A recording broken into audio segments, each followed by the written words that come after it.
Well, guys, I wanted to give an update on the Donald Trump ballroom, which right now is in the extremely early stages. I don't even want to say of construction because technically they're still demoing the east wing of the White House to make room for the massive ballroom.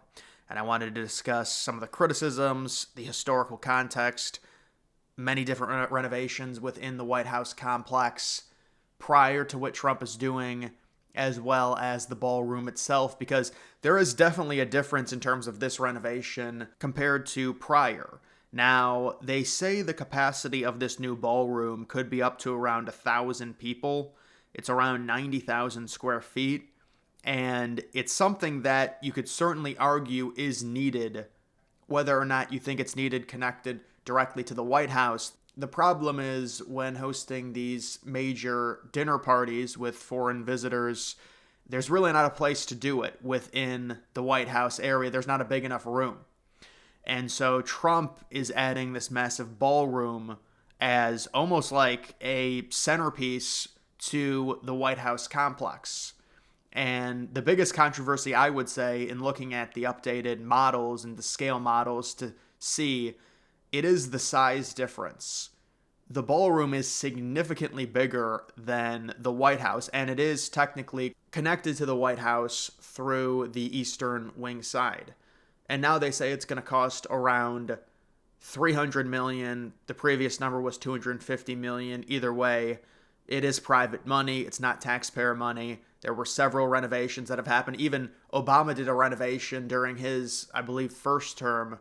It was around $370 million, and that was public taxpayer money. But that was a significantly different renovation.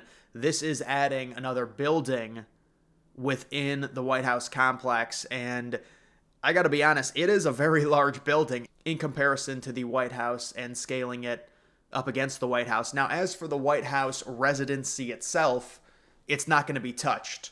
They were showing photos, the media was, they were kind of doing some funny things with the perspective of the demolition, which was originally just to the carport of the Eastern Wing. And they were saying, well, look, the White House is being demolished. The actual residence itself is not being touched. It's the Eastern Wing.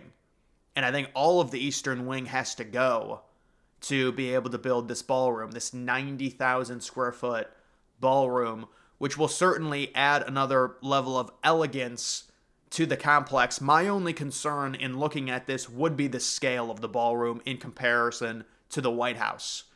Because if the White House is the main key piece and you've got a room that is still connected to the White House that's larger, you could be looking at a little bit of a warped scale when looking at the complex in its entirety. So that's really what's going on. It's all privately funded. Yes, nothing's ever free. I'm sure there's things done behind the scenes in terms of maybe some tax breaks, maybe Trump giving out favorable contracts to get this funded. That's just the reality of how these things work. But if you are Trump, you can say, well, it is privately funded. It's funded by the Trump family. It's funded by private investors. And so you can kind of stop some of the belly aching about that when it comes to maybe a cost overrun, because they originally said it was going to be around 250 million. It's 300 million now, and there have been many renovations in the past. They added the West Wing back in the early 1900s. They added the East Wing in the mid 1900s. There's been renovations to the White House itself. There's been upkeep. Trump has done his own decor changes within the White House with all the gold. So there previously were renovations, although I do think that is a little bit disingenuous because this is a major building. I mean, it is. And it is going, right next to the White House. It's going to be connected to the White House through the East Wing corridor. And you can understand having a large area for hundreds of people to conjugate. It is an accessibility thing. It's a convenience thing. It's connected directly to the residents, so it makes it easier. But it's one of those things to where maybe build the ballroom as like a one-off building, maybe a little bit off to the side, so it's not directly connected to the White House, which I think probably will warp the scale of the White House. But it is a beautiful looking building. It's going to be the same style in terms of the historical design as the White House. done very professionally, traditionally. And so that's basically what's happening there. So they're not touching the residency itself. It's the East Wing. How much of the East Wing needs to be demolished? I've heard pretty much all the East Wing is going. And I have not heard a direct timeline on the completion, but I do think this is probably going to be mid-2027. Or originally I had heard early 2028. But in terms of like this $300 million project, it depends the amount of workers they have and the construction timeline. I'm sure it'll be done before Trump leaves office in late 2028, or I guess 2029 technically, January of 2029. I'm sure it'll be done well before then, and Trump will do the grand opening sometime. I don't know if it's going to be 2027 or 2028, but there's a lot of stuff happening in 2028 with the Olympics and obviously the 2028 election. But that's basically the status update on the ballroom.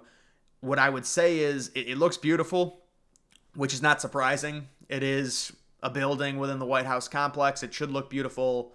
And the only real issue would be the scale of it relative to the White House. Because the White House is a residence.